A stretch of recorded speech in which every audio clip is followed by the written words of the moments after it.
जब भगवान के पितृ भक्त उसके अधीन हो जाता है, आसक्त हो जाता है। प्यारे भक्तों, एक शब्द आता है आशिक। आशिक शब्द आप लोगों ने सुना होगा। उसका मतलब होता है उसके प्रति आसक्त हो जाना, जिसके बगैर हम रह नहीं सकते, जिसके बगैर हम कहीं टिक नहीं सकते। हमारी एक ऐसी आदत है कि मन में आ गया कि भगवान की पावन कथा सुनने जाना है तो जाना है। हम भगवान की कथा बगैर सुने रुक नहीं सकते। किसी को शराब पीने की लत हो गई, वो शराब का आशिक हो गया, उसकी आसक्त हो गया। जब तक पिएगा नहीं तब तक रुक नहीं मिलेगा। किसी को बीड़ी से आसक्त हो गया, बीड़ी के बंधन में बन गया, तो जो दूसरे के आसक्त हो जाता है उसी का नाम आशिक होता है। बताया कि उत्तान नाम के जो राजा थे, उनकी जो पत्नी पतिव्रता नारी जिनका नाम सुनीति था, वो सारी सतियों में उनके साथ लिखी जाती थी। अनेकों सती हुई, उन्हीं सतियों में उनका नाम आता है मेरे भगवत श्रोताओं। लेकिन हरि की इच्छा के आगे कुछ नहीं होता। ईश्वर की सृष्टि में है सब जीव स्वतंत्र, और पर बन बैठी हो तुम्हें कर्मों से परतंत्र। हे मेरी माता और बहनों, तुम स्वतंत्र हो। तुम्हारे पास बल है, बुद्धि है, विवेक है, हिम्मत है, सब कुछ है। लेकिन बल बुद्धि विद्या को त्याग करके तुम्हारा नाम अबला रख दिया, तुम्हारा नाम अबला रख दिया। क्यों? ना तुम बल का प्रयोग करती, ना बुद्धि का प्रयोग करती। अब अबला, आ माने नहीं और बल माने ताकत, आ माने नहीं और बल माने शक्ति यानी कि ताकत। जिसके अंदर कोई ताकत नहीं हो जाए, अब ये मत समझना कि हम स्त्री हैं इसलिए हमारे लिए कहा जा रहा है। ये तो एक पुरुष भी हो सकता है जिसमें बल नहीं है, हिम्मत नहीं है, ताकत नहीं है, बुद्धि नहीं, वो अबला है। अबला,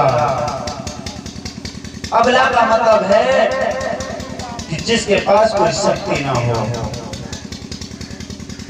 इसी प्रकार मेरे भागवत श्रोताओं, आज की जो नारियां हैं इसमें बताया है हमारी श्रीमद् भागवत कथा के अनुसार कि अपने धर्म को खो करके और अपने को दूसरे के बंधन में बंधा दिया, आजादी को छोड़ करके दूसरे की बेड़ियों में बंध गए।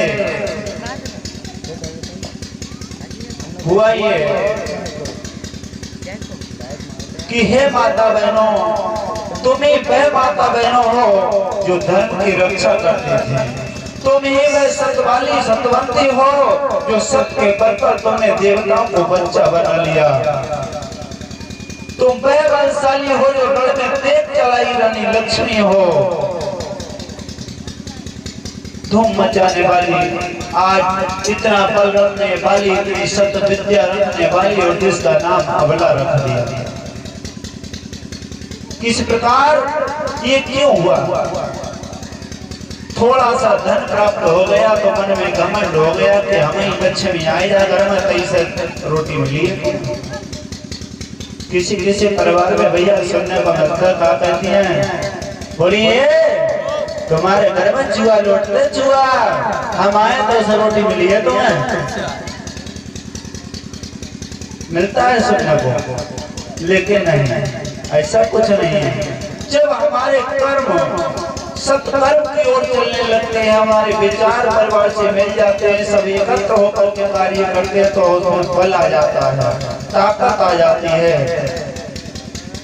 और हमारे घर में लक्ष्मी जी निवास कर जाते हैं। आज एक बात और बताएं आप लोगों को हमारे घर में जो झाड़ू होती है ना, झाड़ू जिससे हम घर की सफाई करते हैं, अधिकतर देखने को मिलता है कि अगर झाड़ू घर में रखी है, किसी का पैर लग गया तो क्या करते हैं मालूम है? उठाया और थूक दिया, उठाया और झाड़ू पर थूक दिया। मेरी माता और बहनों, हाथ जोड़ करके प्रार्थना, ऐसा कभी मत करना। वो हमारे घर के लक्ष्मी है, हमारे घर की सफाई करती है, हमें सुंदर बनाती है, हमारा सम्मान बढ़ाती है, हमें ऊंचा करती है। और जो हमारे साथ इतना करेंगे उसको थूका जाएगा? बताओ, थूका जाएगा? नहीं थूकना चाहिए। तो थोड़ा भी धन प्राप्त हो गया तो खुद लक्ष्मी बन बैठी घर में। अब सोच रही है कि हमारा तो बहुत बढ़िया बंगला बन लो, अब दासी आ जाए, रोटी बनावे, चखिया पीसे, झाड़ू लगावे, बर्तन धोवे, कपड़ा धोवे, और हम पटरानी बन के खटिया पे पड़े रहे हैं। ऐसा नहीं, बताया है किन किन लोगों ने बर्बाद किया है हमारा देश। भैया बुरा मत मानना, एक नाम हमारा भी आ गया, इसमें डॉक्टर लिखा हुआ है। इस प्रकार से भैया लिखे ले, कैसे कैसे आप बर्बाद हुए, क्यों?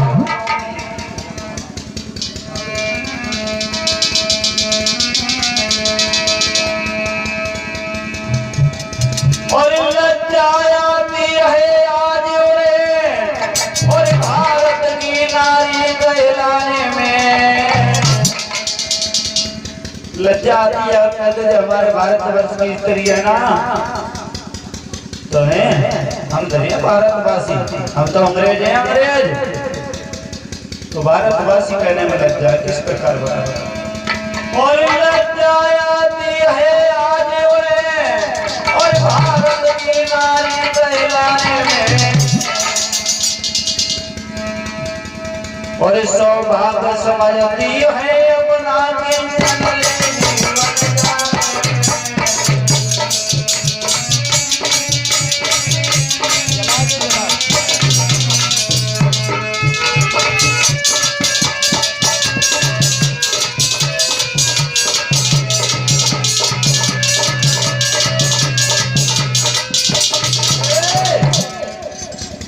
किंचन लेडी, अंग्रेजी पहनावा, अंग्रेजी भाषा,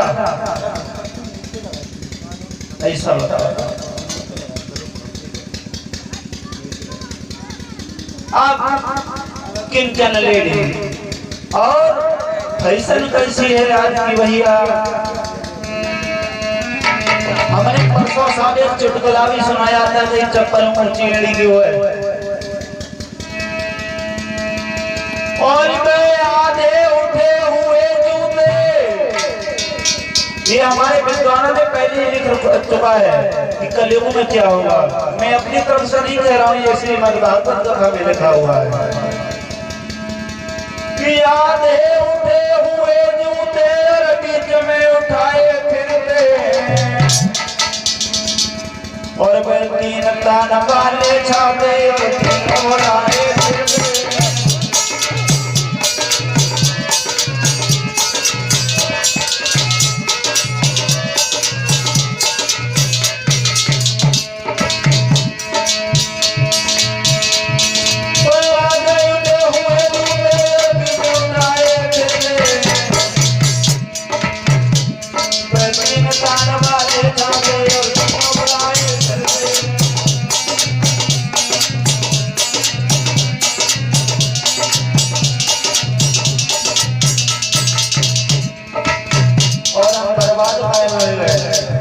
सारी संपत्ति फैशन में लुट गई, कायम है। अब सोच बनाइए हरा बाबे से नए राग ने घास किया। जो सुंदरता थी ना, जो हमारी राज थी, वो कहाँ चली गई? अब सोच तुम्हारा हरा भरा ये बाबू राग ने घास किया, और थिएटर मोटर माया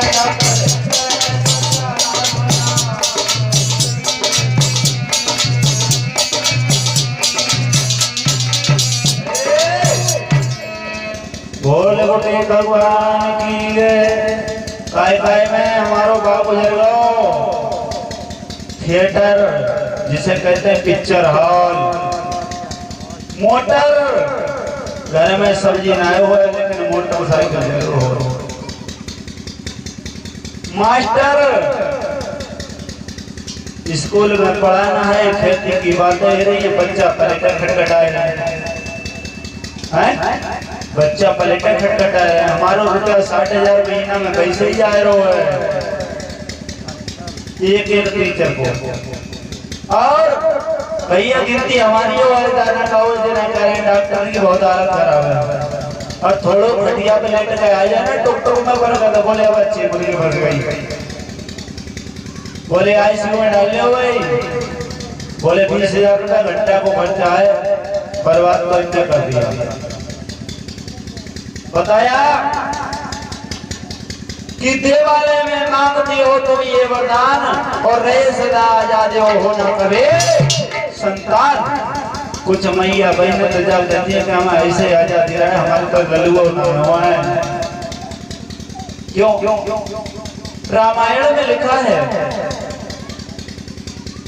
बाबा ने लिखा है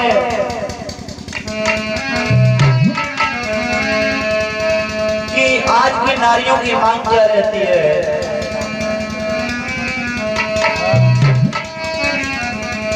और मांगे पूरी होने पर भी और ना जाती आदतें रोने की। घर में चाहे कितना धन वालो लेकिन मैं जब मैं लाए तो बहुन लाए कि हम पे नथुनिया ना है कि हम पे कुंडल ना है, और मांगे पूरी होने पर भी ना जाती आदतें रोने की। और बन गए हाथ के ठोस गले तो तगड़ी लाओ तो।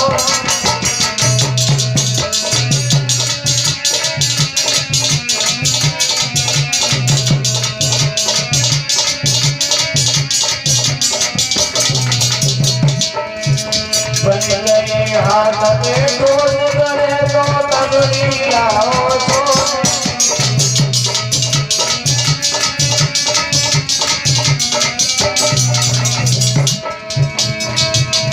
और क्या इच्छाएं रहती हैं, पति की ओर नहीं देखना कि उस बेचारे पे कितने पैसा दिए, पैसा कहाँ से ला रहे और कहाँ का है।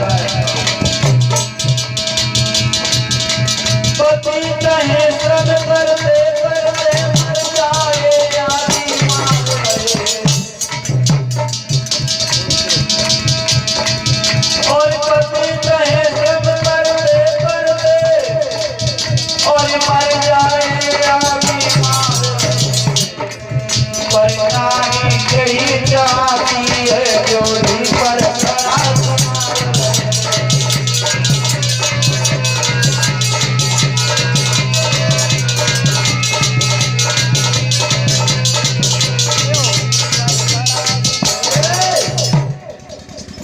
पति बेचारा जो काम करते करते मर जाए तो बीमार जाए, लेकिन जोड़ी कैसे सुनाना है। लेकिन माताओं बहनों हर जगह ऐसा नहीं है, ये तो मात्र कल्पना है जो संसार की हालत देखी जा रही है। आज हमें भी इस मंच पर बैठ करके बोलते हुए शर्म आती है, ऐसी बातों को कहते हैं। हमारी माता और बहनों ने ऐसा पहनावा कर लिया है कि एक भैया आंख उठा कर नहीं देख सकता, एक बाप आंख उठा कर नहीं देख सकता। क्यों? 5,500 ने 50,000 के हुए, लेकिन तन बंधुओं ढुलाई है। सच है ना? और सारी हो मई रेशमीन और पहनावा ऐसा रचता है, और निर्लज को इतनी लाज नहीं तने आज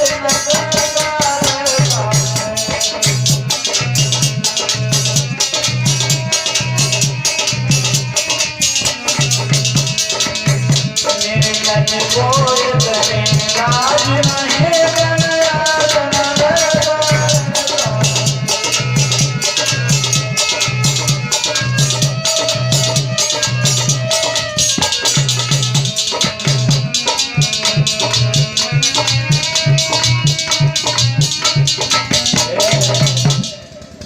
बोलो भगवान